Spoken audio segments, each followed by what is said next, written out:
Maine Balls Ellsberg. We got to get this son of a bitch.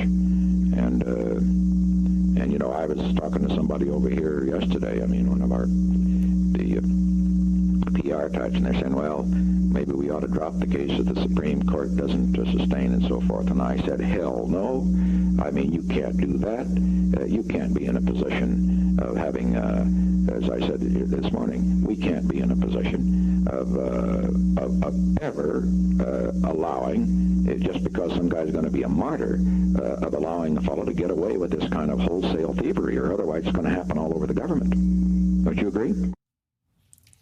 Ellsberg faced numerous charges, including violating the 1917 Espionage Act. But those charges were dismissed in 1973 because of government misconduct, including breaking into his doctor's office to try and get other information on him. I spoke with Daniel Ellsberg just yesterday. You were diagnosed with pancreatic cancer in February, and the doctors gave you 3 to 6 months to live, and you decided to speak out. So I want to ask you, how are you feeling? How are you doing? I'm having a very good month here without pain, and they'll give me stuff for the pain eventually. So it's turning out that it's good to work under a deadline. It turns out it's good to live under a deadline, too. I'm eating things that I haven't been able to eat for 7 years because it was supposed to shorten my life from congestive heart failure. So the cardiologist has now said, indulge away, and I've been having bacon, lox, Thai, Indian food, all the things I've been deprived of for years. So every day's a holiday. I was going to ask you what you want your legacy to be, because you're thinking about that clearly. It doesn't pay for me to think about legacy very much, because in reality, this is where I came in. When you and I were at a press conference just after I'd come up after eluding the FBI for 13 days, then you were at that first press conference.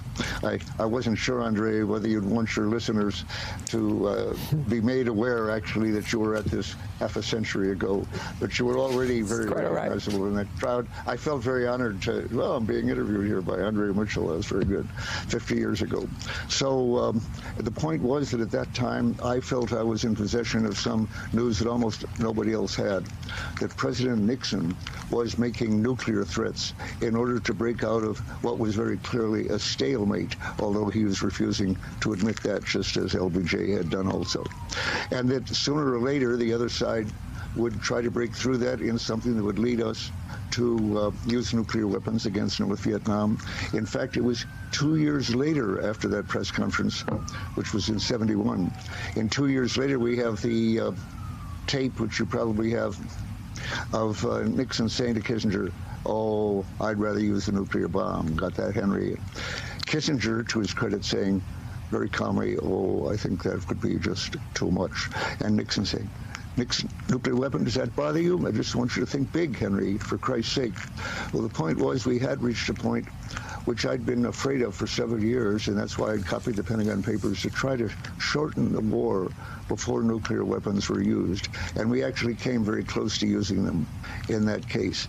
Here we are again, 50 years later. In this case, we're on the other end of the barrel.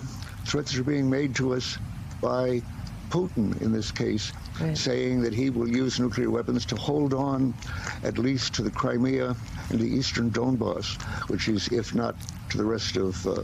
Now, it's obviously, I would say, monstrous, evil, wicked, criminal, terrible, unacceptable to be threatened to blow up most people on Earth, which is the result of an all-out nuclear war, a nuclear winter, to decide who controls Crimea. It's the same threats that the U.S. has been making for 70 years in NATO, and is making right now implicitly in Taiwan.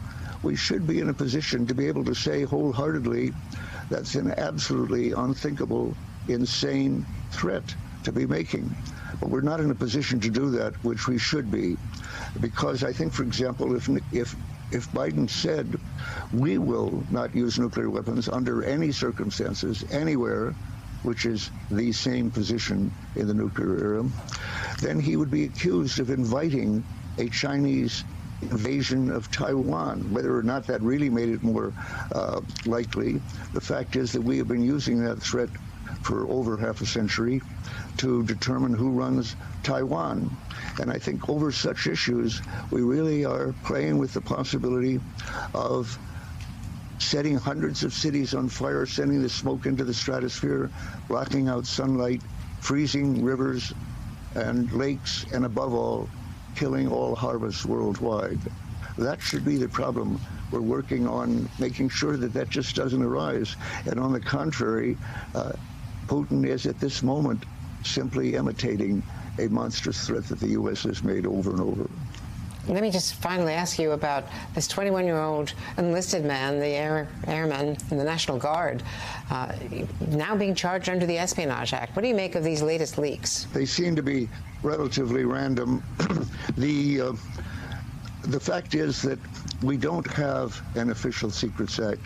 And the Espionage Act, under which I was the first to be charged for giving information to the American people, was not at all designed to give a fair trial to somebody who was giving information to the public, to the American public, not in secret to a foreign power.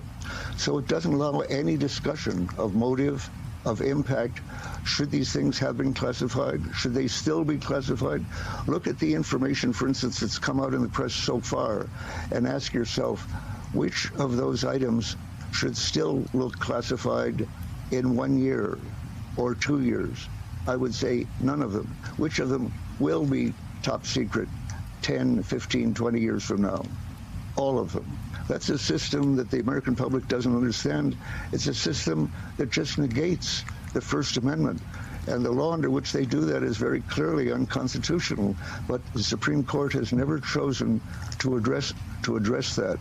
So that I would say no person tried under this act for giving information to the public and unable to tell why she or he was doing that, what the effects actually were, whether it should have been classified.